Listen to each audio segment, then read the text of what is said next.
జగిత్యాల జిల్లా కొండగట్టు ఆంజనేయ స్వామి ఆలయాన్ని ఆంధ్రప్రదేశ్ ఉప ముఖ్యమంత్రి జనసేన అధినేత పవన్ కళ్యాణ్ దర్శించుకున్నారు. హైదరాబాద్ నుంచి కారులో కొండగట్టు చేరుకున్న పవన్ కళ్యాణ్ కు ఆలయ సిబ్బంది ఘన స్వాగతం పలికారు. అనంతరం ఆలయంలో ప్రత్యేక పూజలు నిర్వహించారు. పవన్ ను చూసేందుకు భారీ సంఖ్యలో అభిమానులు, స్థానికులు ఆలయానికి వచ్చారు.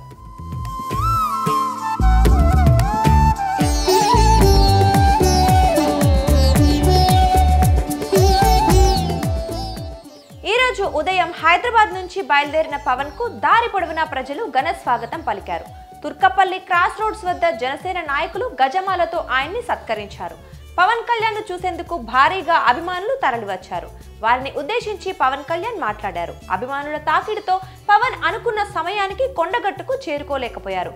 కాస్త ఆలస్యంగానే అంజన్నను దర్శించుకున్నారు.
అన్న